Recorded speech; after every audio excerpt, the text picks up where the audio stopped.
Hi, good morning. Welcome to my channel. I am Thomasin PA2066. Today is 11th of June 2022. I would like to do a topic on the term called caveat. One of the instruments that can be used to lodge with the land office to stop dealings. Anyway, in the books, it usually is under the chapter called the restraints on dealings. Stop dealings, in short. Let me begin. Hi, welcome to my channel. I'm Thomasin PA2066. Today, 11th of June 2022. This topic on caveat, which is supposed to be part of dealings, under dealings, in the study of land law, it is a chapter which will be covered under laws relating to properties. So this the name is called caveat. So let me check again with the pronunciation under Google. Let us try and Google it. Yeah, we are at the Google page. So now if you check the pronunciation. Caveat. Caveat. So the pronunciation should be caveat. Again. Caveat. Right, so we go back to the presentation proper. So this caveat is a word that quite commonly used when you hear about property on project sales, and then the salespeople will say that, okay, if you have put booking, please don't lodge a caveat with the land office because it is a master title, and they need to eventually work on the master title to give out the individual title to purchasers. So what does it mean? It means that you actually stop the process of the land being transferred. You can stop any dealings into the land.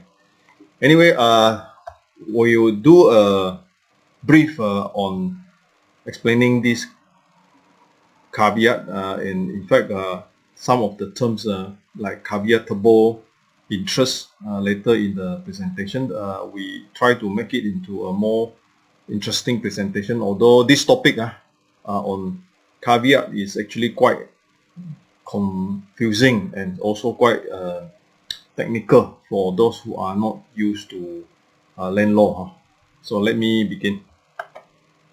So objective of my presentation is about what is caveat, what is it in a general sense, what is in it written in the National Land Court, and I am practicing in Sarawak, so also relates to Sarawak Land Court, and give a conclusion.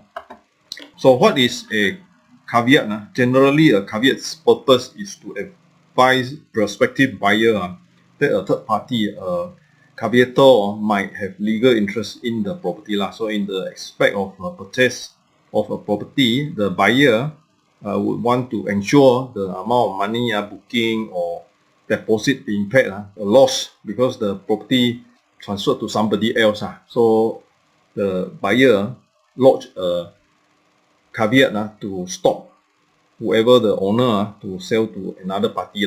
So this is how it usually be used. Caveator has a legal interest because he has already placed booking or deposit to buy the property. So, but then the thing is that it has more function, more than just helping the purchaser or prospect buyer to protect his interest. It is being used to also protect creditor to claim the outstanding. In the subsequent slide, I will give you some of these illustration. Protect also the caveatable interests of the party involved, protect government interests, and also to allow time for making changes to the register. Register here means register of the land title. So this picture, I put a tax onto a property, and in fact I put it here in 4 points. 4 points. Debt or obligation can be an owner who is obliged to have a transaction or selling the property to a purchaser in the pre-SPS stage. So before signing the sales and purchase agreement, normally this condition where you have put in a lot of effort to look for the property and you have already placed your booking or deposit, then you are worried that, well, before the property is actually transferred to your name, the owner simply go and do other things onto the property itself. So that means the property eventually sold to somebody else and not the rightful prospect purchaser.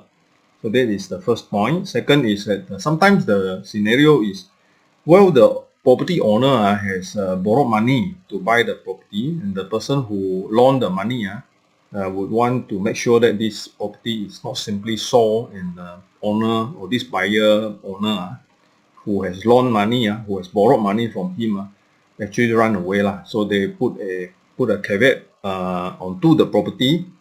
So this caveat is actually, later we will say, it's actually a lien holder caveat.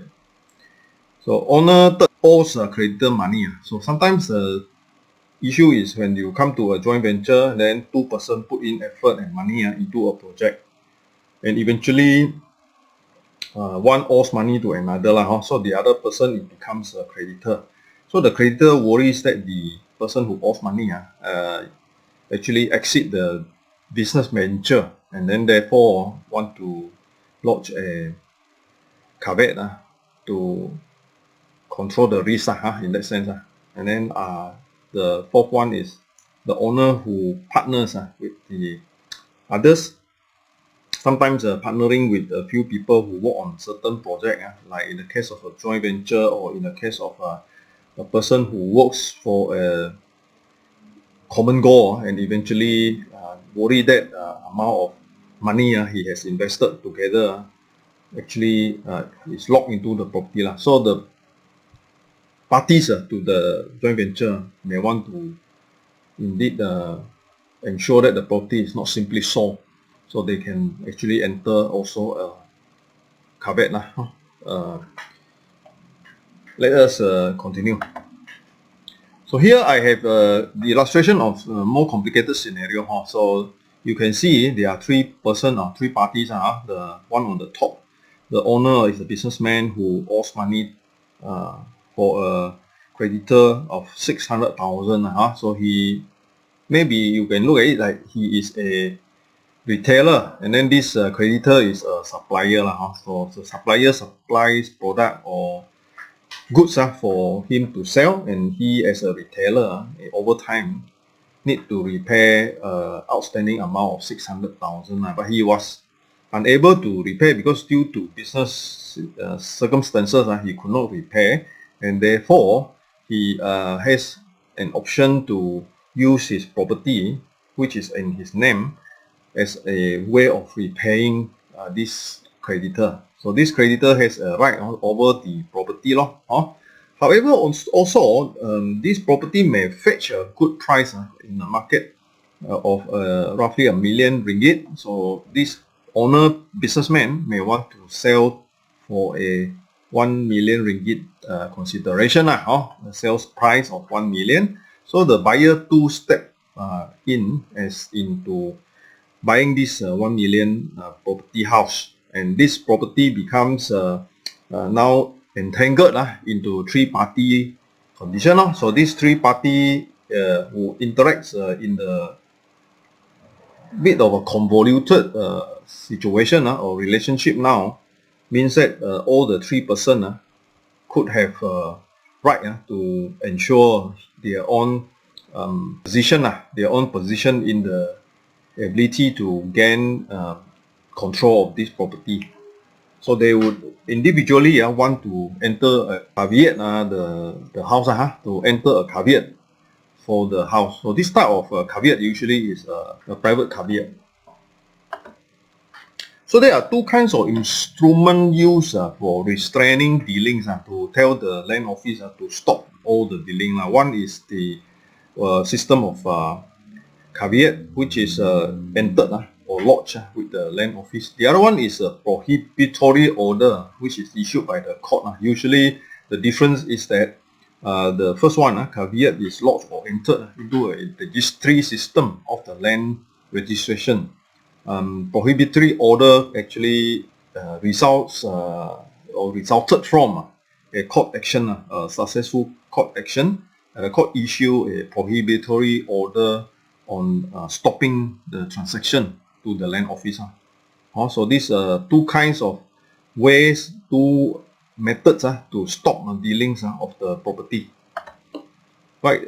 One thing that I would take this opportunity to discuss about is the indivisibility concept of a torrents system.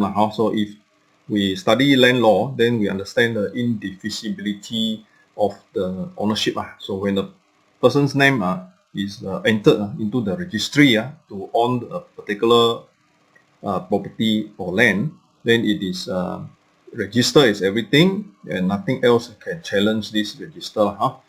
So the entering of this caveat is something which is inhibiting or something which is rejecting the idea of indivisibility, which means that although you are the owner and in indivisible ownership, there are still ways that the law provides to stop the action of the owner. So the owner has no 100% control of his ownership, which means that ownership of the title, which is by right indivisible, is actually no more full control under the ownership of the proprietary parcel owner. So this allow the proprietary owner of the land to deal with it. So this is an exception to indivisibility. So if you study land law, just bear in mind a few ways that indivisibility is challenged. One of it is actually under this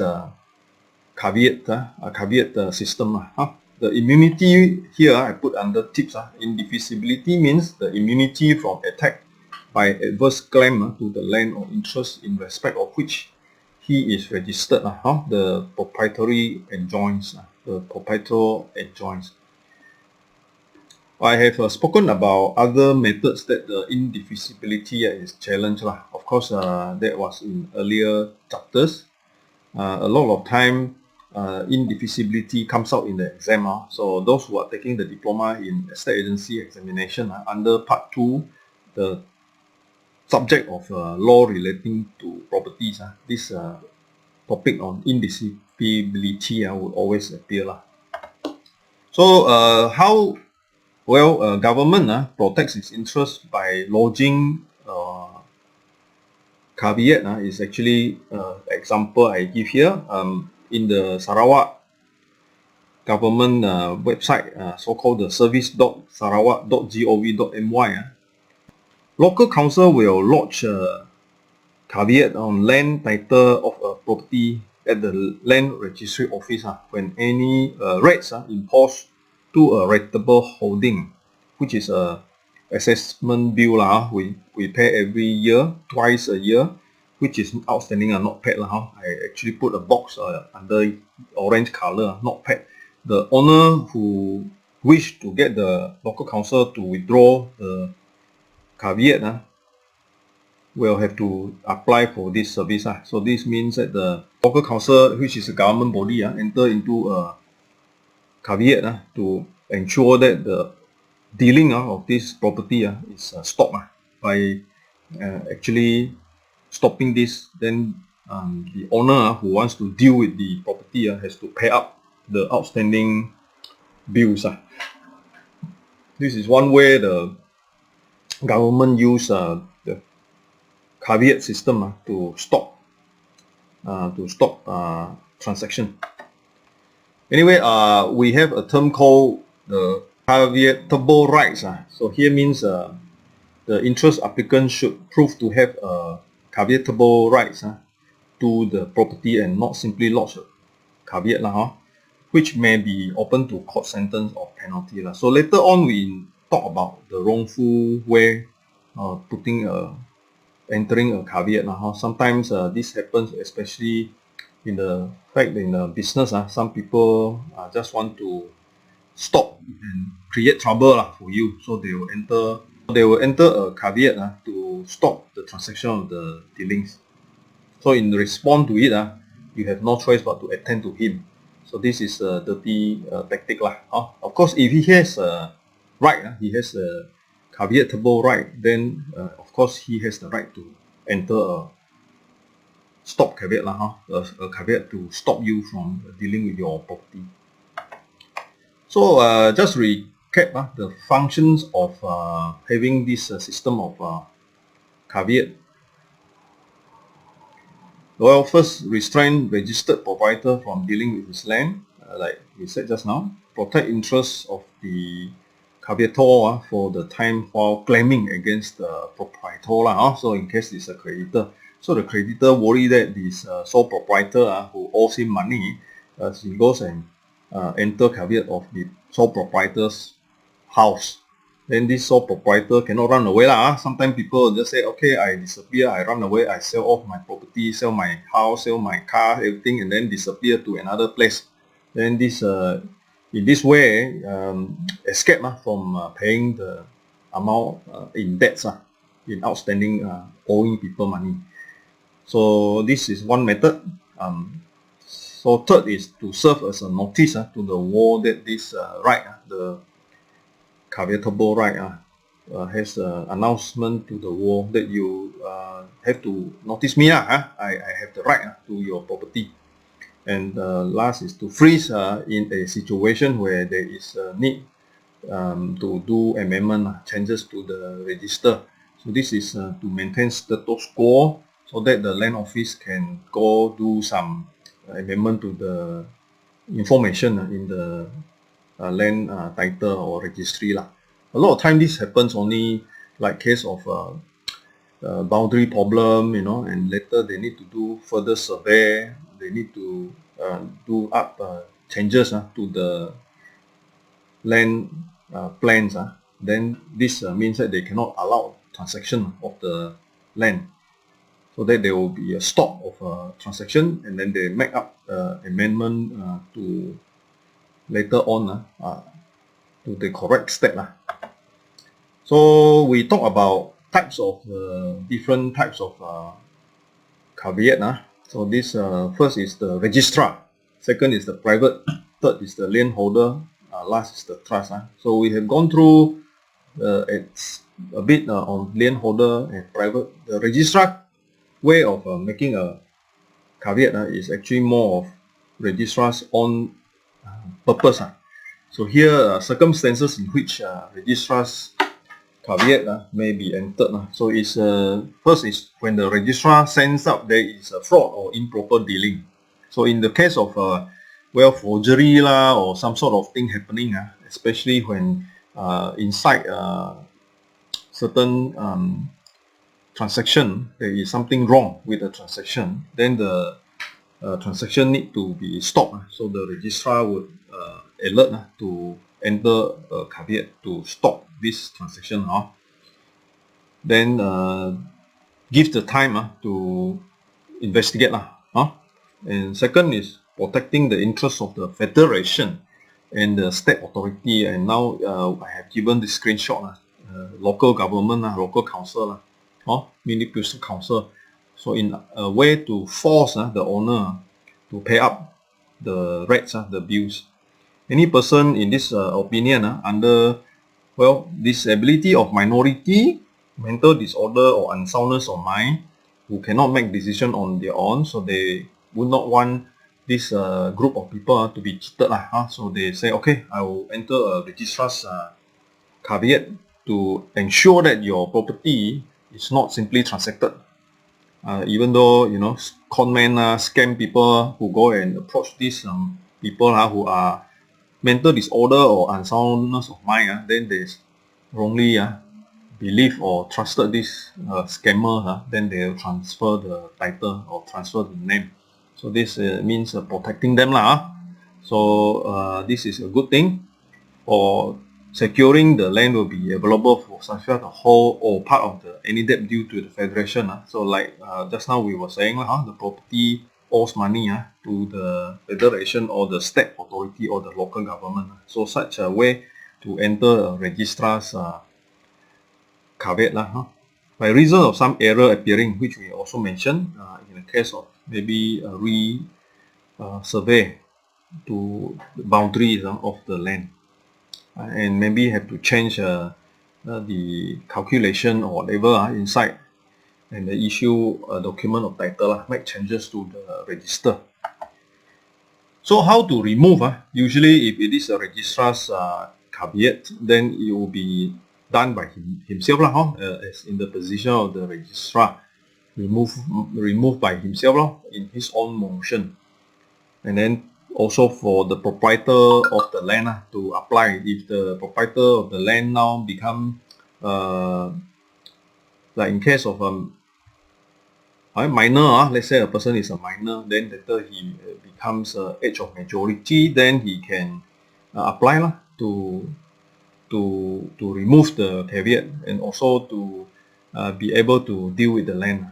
So minority group or minor, or in the case of unsoundness of mind, now treated well, he is certified sound, he can apply and to remove the entered caveat. So also in the case of a court decision, so if a court decides to remove and to enable the dealings, then the order of the court to remove the caveat. Now we move to private caveat. So the private caveat is actually more of dealing with transaction where a purchaser, a assignee or co-owner wants to protect their right as obligated already to buy the property, right? You don't want the property to be transferred to somebody else or to be sold to somebody else, as in the case we explained just now. Also the rightful person who may benefit, let's say he is going to in a way be given the property, let's say inherit the property, so he has the concern that this property being due by somebody else and transferred to somebody else, so he wants to protect his right, so he enter a private caveat. So a guardian or next or a friend of a minor, so in case of a minor who is under a guardian, the guardian may want to protect the minor by entering to a private caveat. So we spoke about this more simple, straightforward way of using the system of restraining dealings. We want to also emphasize that this topic is a difficult topic to discuss because there are a lot of cases of convoluted type of relationship between different parties. Like in the case of three-party, just now I gave a three-party position. It may be a creditor who wants to protect his rights, and there may be a purchaser who wants to protect his right. And maybe the worry is that the proprietor himself, the owner himself, worried that whatever he has honored to the creditor will go and lodge a caveat so that he eventually cannot deal with the property himself, because he is a debtor, so he is worried that one day even his property he cannot deal direct by himself, so he may want to enter a caveat so that the creditor cannot do anything about it. So he has a concern in the case of protecting his own right. But this is a blur area. Some judgment in the court actually doesn't allow this type of registered proprietor entering a caveat onto its own property. But other judgment actually do give rise to successful protection of the registered proprietor's own property. So some of the readings that I have gone through actually summarize it in the way that this own proprietor entering into a caveat for his own property only is allowed in the case that he is worried or is concerned about fraud or certain types of forgery that is going to happen to his property. So let's say he has issue with the creditor, and he has already agreed with the creditor that he would use his house as a collateral so that he would pay later in an installment of the debts or the outstanding amount he borrowed to the creditor.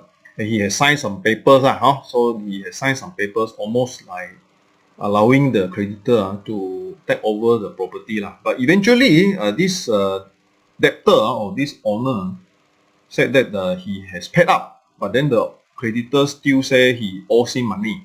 There's a lot of this type of thing happen in a situation of business, especially when there is a loan shark along this type of people. Then the proprietary owner himself is worried that whatever he has signed earlier on, all this paper that he has signed earlier on, may be used against him. So he is concerned this type of thing may happen to his property being transferred to another person's ownership. So he lodged his own protection. He lodged a caveat to protect his own property. So this can be the way for court to allow the system of caveat to protect the proprietary owner. So these are rare or landmark cases which I understand from my readings. So there are many cases. You are interested, you can go and read. So it's a topic which really see a lot of interesting court cases on land dealings. You need to really go in and study in detail. Well, I want to attract your attention just now in the case of few parties are involved in the dealing, and then a few parties are also obligated. So in this case, I use this picture called threesome. So you can see the man holding hands on the lady in orange red color, but then still being attached to another girl. So it's the case called a caveatable interest. So this quite confusing sometimes. So now, who has the caveatable right to claim? So especially when you have this confusion in a case of whose relationship is stronger. So I want to give an example. So if this means to say there are legal paper like a marriage between husband and wife, then although the name of the house proprietary ownership is onto the husband, the wife has a caveatable right to the property. But if it's not the marriage, it is a boyfriend, girlfriend, more like a mistress, then there is no caveatable right. So the issue is, what legal position that the person has to claim this ownership of property.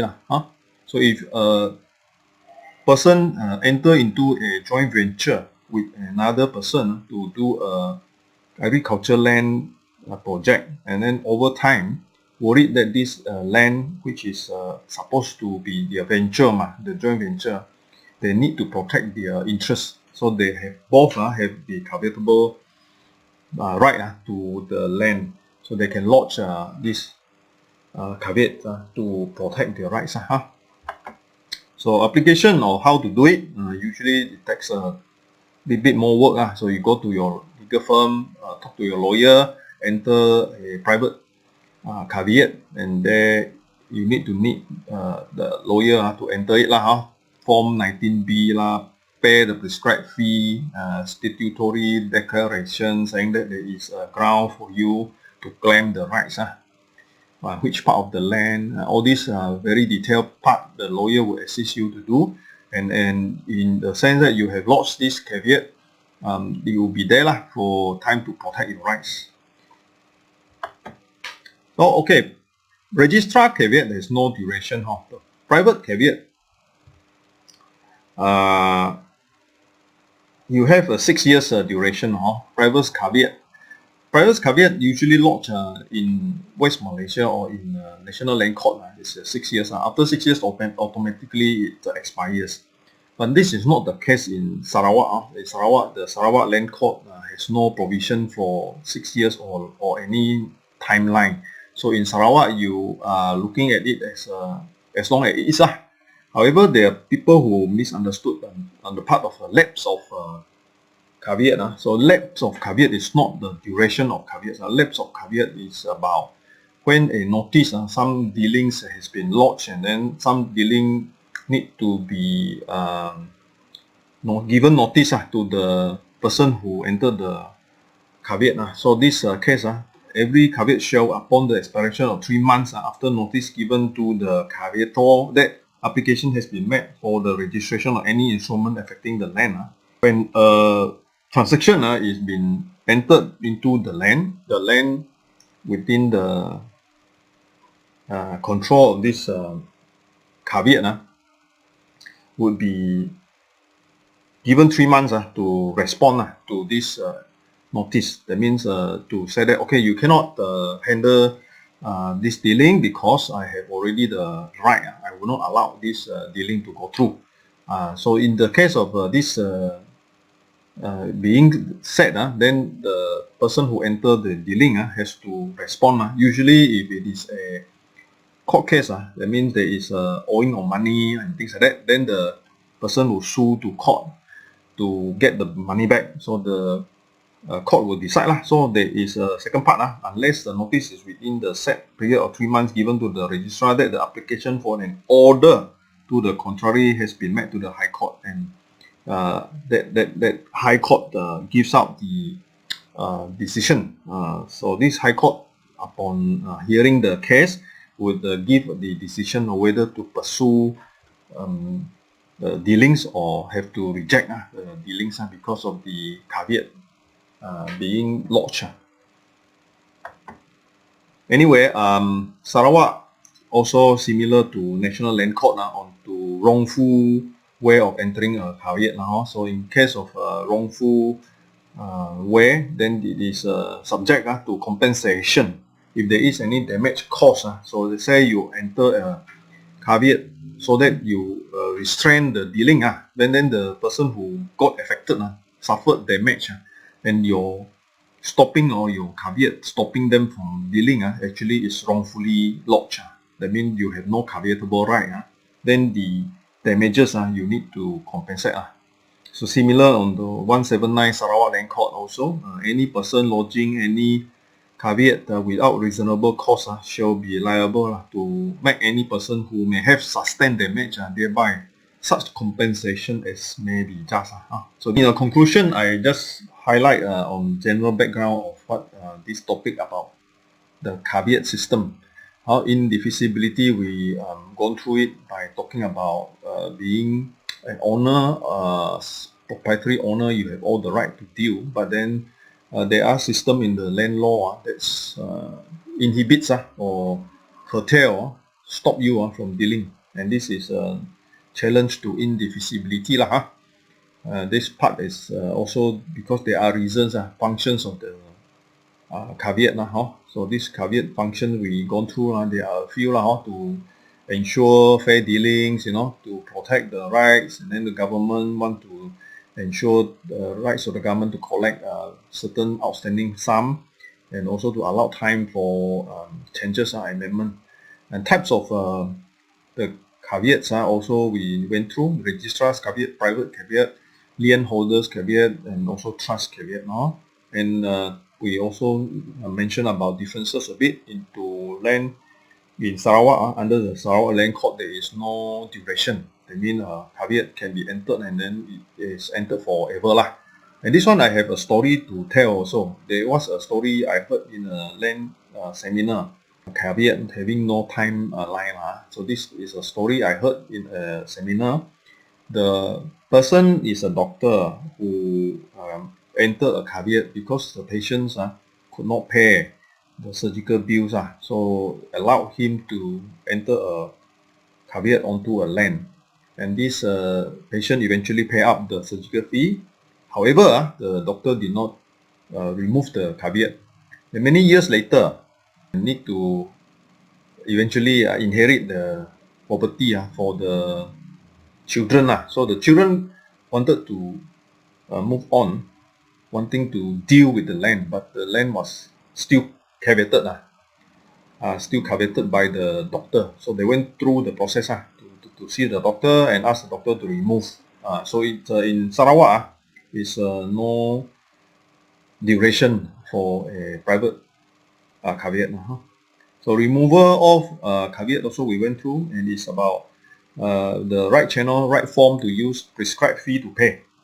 But usually when a person who wants to deal will pay up the removal fee. So although the case of owner who has already sold the property, the purchaser who lodged the caveat and eventually wanting to take over, so the purchaser will remove the caveat.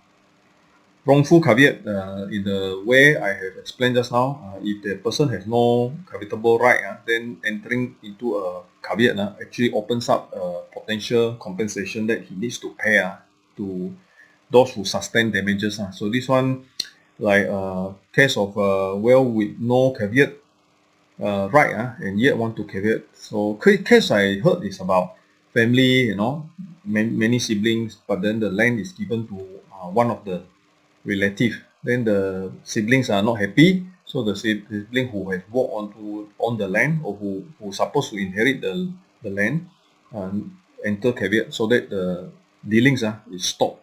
And some of this can be wrongful, some of it has no rights, some may involve other laws. So therefore my advice is to go through the correct channel with the lawyer. So these are examples, an interesting area to discuss on land dealings and how land laws affect these land dealings. Thank you very much for listening in to this topic on restraints on dealings, or the word used is caveat. And I am Thomas Sim, PA 2066. My mobile number is displayed. There are a few websites that I have been working on. Findway.info is a geo-linking advertising website for agents. My Real Property Online is a website which showcase my videos and also my listing. Contract2you.com is a website on comparative index listing, ranking of property by comparative index, my research area. EstateAgentExam.com is a website resource center for the study of the diploma in estate agency examination, or we call this as a estate agent's exam, for the qualification to become a registered estate agent. Abacus realestate.fund is a sample website for a front-end posting listing website. Thank you very much.